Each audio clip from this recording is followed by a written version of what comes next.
Hello, hello, hello, hello, hello, hello, hello, hello, hello. This is Rhapsody, your friendly neighborhood growth hacker, otherwise known as the Reverend Dr. Rhapsody, whichever floats your boat, whichever sinks your ship, whatever you're most comfortable with.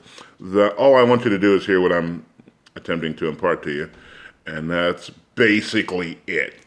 And it occurred to me that so many lives that I've gotten on, so many lives that I go to regularly, people have either a period of musical introduction or they have an awesomely comedic video compilation of just silliness and not paying for a video editor at this point. Might get there eventually. But for right now, I'm thinking I'll probably just sing a few ditties to see if maybe, just maybe, some other people might want to join on this deal and improve the quality of their life. Okay, there, I said it. So let's see, something cute, something short. Well, okay, not that because that's dated. It was a Paul Williams thing. Where else can we go? There's so many things. All right, so many directions you can go with it. How about, because Moody's Mood sticks in my head because I love Moody's Mood. It was the theme song to what I felt was the best DJ ever. The late, great Frankie Crocker from WBLS in New York, world's best-looking sound. From him, I stole the line, and it's true.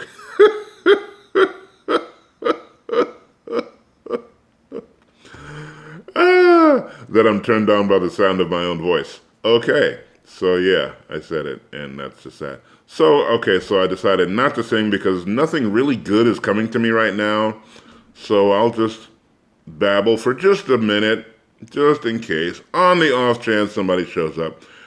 Or I'll just get into it. Okay, fine, I'll just get into it. Okay, so this week, my goal is 2 videos a week. And so that's what I'm shooting for. And the days may vary. Like the first week it was like a Tuesday and Thursday. This week it's a Monday and a Saturday, but it's the same week. Hey, I get points for being in the same week. All right. So today we're going to talk about the flick. You know, like you flick an insect off of you or flick some dust off your shoulder for those who are otherwise pimply inclined. All right. Well, for those of you who are of age, closer to my age, you would know, but too much further after my age, you wouldn't know. There was this wonderful thing called the Transcendental Meditation that became very popular in the 70s. They called it TM for short.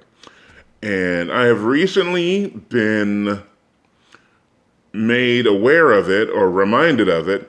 And since I'm all about the spirituality these days, I'm like, hey, you know what? Let's try some TM, see how that goes. And I know there's ways to do it with a mantra. I didn't do it with a mantra. I see some guys on YouTube that have certain tones that they put on. So I listened to some of that and I like it. This guy, Raphael, he's pretty good. And so on my second attempt at TM, Transcendental Meditation, you sit there for like basically about 25 minutes. It's good stuff. And, reminds me, somebody else that I follow says that the goal of meditation is to quiet your mind or to silence your mind and to just sit there unexpectedly and watch the movie if it plays. Don't expect anything. Don't expect any major, massive, earth-moving transition of any sort. Just quiet your mind. If the movie shows up, enjoy the movie. There you go. So, for this particular incident, the movie showed up, and the movie was me as just me as me. And I turned and I was looking at what appeared to be an East Indian man. He could have been Arab, had a salt and pepper beard, salt and pepper hair, had a nice smile on his face. He was happy. And if any of you are familiar with the movie Ant-Man, where this normal-sized man gets to shrink down to this big, but he gets to be super powerful, I shrunk and just crawled up his arm and made my way through his beard up to the top of his head. I was just walking around. I did that thing where the dogs do, where they're walking around in grass before they're going to sit down, and they walk around in circles before they sit down. At first, I thought that was just goofy. And then I found out later on it's because in the history of dogs, they sent forth the memory of the fact that snakes like to hide out in grass. So if you walk around, you make a vibration in the ground. So if there's any snakes nearby, then they will go away and not injure you. So that they know that you're not there to assault them or anything, but that's so the dog can sit down or lay down afterwards comfortably and not be in fear of its life. All right, so I crawl onto the top of this East Indian man's head, and what happened then was, after I was there for a little bit, I don't know, I guess he just got bored with me sitting there. He took his finger of his other hand and flicked me off of the top of his head, at which point I go flying in some odd direction. I don't recall landing anywhere. It was just an impetus to move me in a certain direction, a push, if you will, to head me in the direction that I was intending to go. It's all about intention. It's all about how you feel about a thing. It's all about how you believe about a thing. There's two things, desire and belief. You need both. If there's something great that you're trying to accomplish in your life, you need both. You need the desire and you need the belief. Because if you have the desire can be huge. But if you have a belief that does not think that you're capable of the desire, then we're back to the thing where I was talking about before, where we're putting engines on both ends of the train and it just makes stress.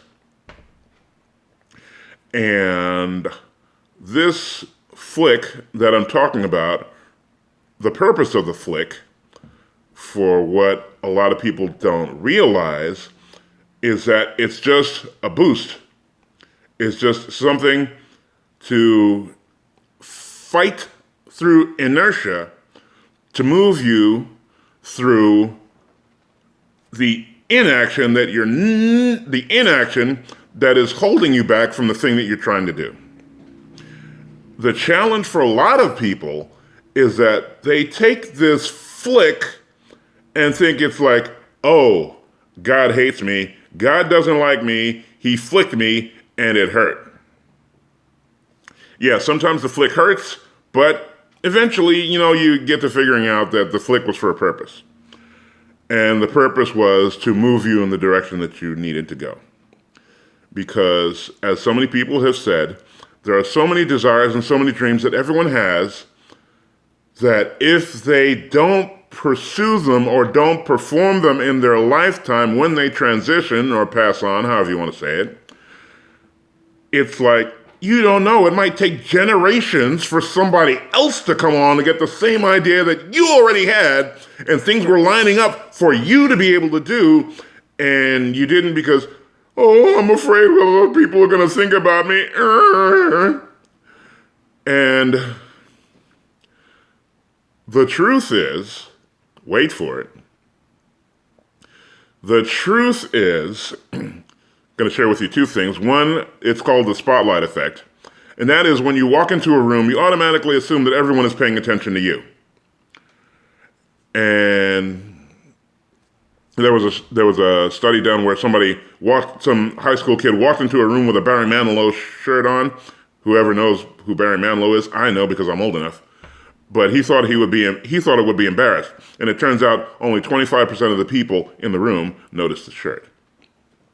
The second thing, there was a survey done by the telephone company where they monitored 20,000 phone calls. And the number one word in those 20,000 phone calls was I. So the reality is, people are entirely too busy thinking about themselves to be concerned about you. I'm going to say that again because somebody needs to hear that. Maybe somebody showed up late. I don't know, but here you go. People are entirely too busy in their own little world, dealing with their own little challenges, working on their own little projects, to be thinking about you. It's the truth. Let's see. Are we at the end? We're not quite at the end. All right. So the flick is another way of saying variety or contrast. And contrast is something that a lot of people think are negative, but the reality is contrast helps move you towards something greater. So many people that are great today are great because of massive contrast that they experienced early in their life. Like one that stands at the front of the lines for me is Tony Robbins is Tony Robbins, and everybody knows him as Tony Robbins. A lot who don't delve deep enough know he grew up in an abusive household. His mother was an alcoholic. Sometimes they went without food, and parents were abusive to him. His mom kicked him out while he was still in high school. And this would be contrast. This is a contrast, along with the fact that since his mother was an alcoholic, he had to learn psychology to learn how to deal with her. As a result of this contrast, we have today what we know as Tony Robbins at 61 years old, feeding over 100 million people a year through Feeding America, supporting Operation Underground Railroad, which is an outfit that helps pluck children from sexual abuse situations, from human trafficking, that type of deal. And if life was smooth for him, none of this stuff would have gone down. Not at the level that it has because of his contrast and his response to the contrast. So the contrast is there to help you grow. Think of it simplistically like farmers need manure to help plants grow, to help food grow, to help vegetation grow. So it is the manure in your life, it is the fecal matter in your life, it is the shit in your life that can help you grow to something more great, more awesome, if you will respond to it properly and take it for the contrast that it is. Everything is two things. Everything is two things. It's the having of the thing or the absence of the thing. And a lot of times, the contrast will show up on the absence of the thing part, and you want to focus on that. And that's not going to get you anywhere. You need to focus on the thing that you want.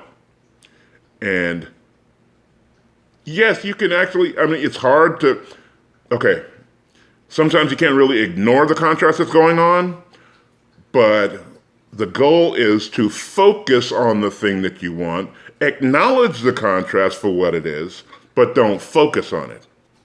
The end. Have a great day. Talk to you next week. Deuces! All right.